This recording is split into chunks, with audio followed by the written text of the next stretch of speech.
Assalamu alaikum, my dear students. Again, we continue with lessons of linguistics. Lesson 7, American structuralism or structuralists. American structuralists. Structural linguistics in Europe was partly concerned with meaning and interpretation, but in America, Franz Boas and Leonard Bloomfield took a more descriptive, positivist stance. They also reversed this author's emphasis on the creative aspects of everyday language. They look at the language from a generative viewpoint. American linguistics began as an offshoot of anthropology and was motivated by the urgency of studying and preserving the American Indian languages, which were fast dying out. Boas is a figure, or is a major figure in American linguistics. So, Franz Boas, who lived between 1859 and 1942, is a famous American structuralist. He is mainly anthropologist, of course. The major changes in the study of Amerindian languages came about as a result of the influence of Franz Boas. So Boas took up linguistic work originally as a necessary tool for the investigation of culture, language being a particularly revealing aspect of culture. And according to him, the culture or the language is a mirror to culture. If we study the language, we are going to recognize, we are going to identify the features of the culture of that society speaking that language. The Handbook of American Indian Languages, written by Boas, marked a major turning point in the studies of linguistics in America. It was a departure of structuralism in America. Another figure is Edward Sapir. Edward Sapir, 1884-1939, the German-born American anthropologist. Edward Sapir was responsible for enduring concepts in linguistic research. His book, Language, 1921, in his book, he emphasized that language is tightly linked to culture. Sapir, according to Sapir, language is an acquired function of culture rather than being biologically determined.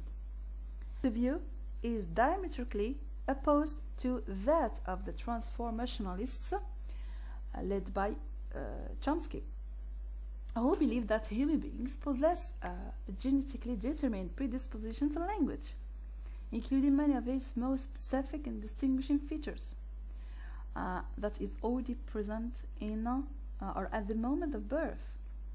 So Edward Sapir focused much more on the language and its relation to culture, and he focused on the idea of the language acquisition and learning, which is influenced by the society surrounding, by people surrounding us. We don't inherit languages. Benjamin Lee Whorf, another figure in American structuralists, among the American structuralists. The American linguist notes for his hypotheses that are related to language and thinking and cognition. And his studies were mainly focused on the Hebrew and Hebraic ideas of Mexican and Mayan languages, dialects, and Hopi language.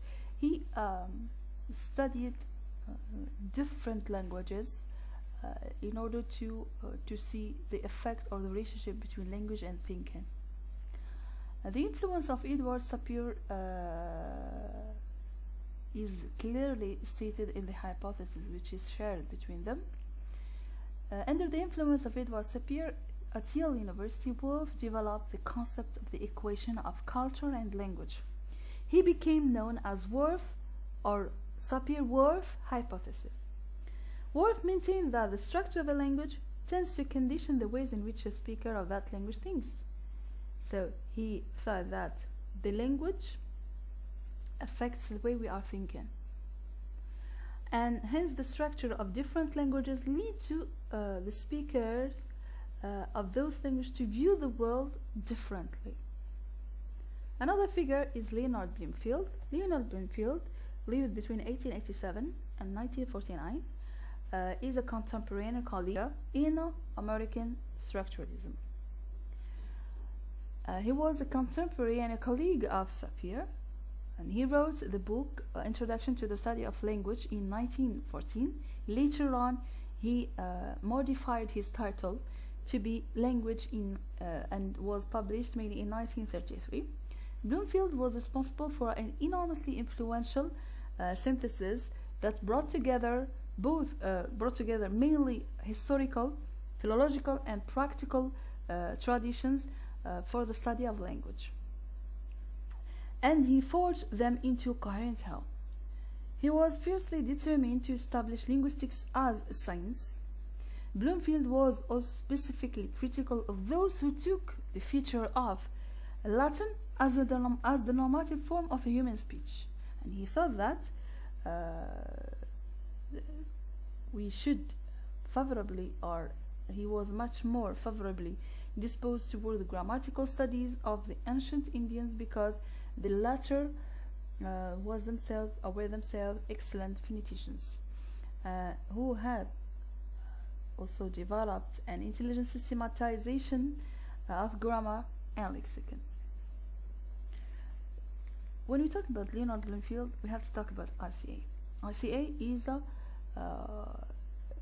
if you can say, a system of grammatical analysis in linguistics, which divides the sentence into successive layers or constituents, until in the final layer, each constituent consists of only a word, a meaningful part of a word.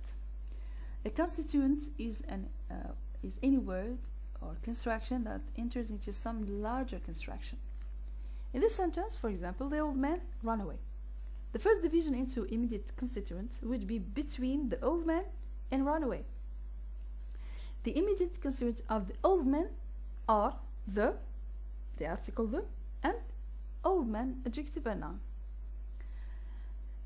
At the next level, old man is divided also into old and man, and the term was introduced by the United States linguist Leonard Bloomfield in 1933 in his book Language.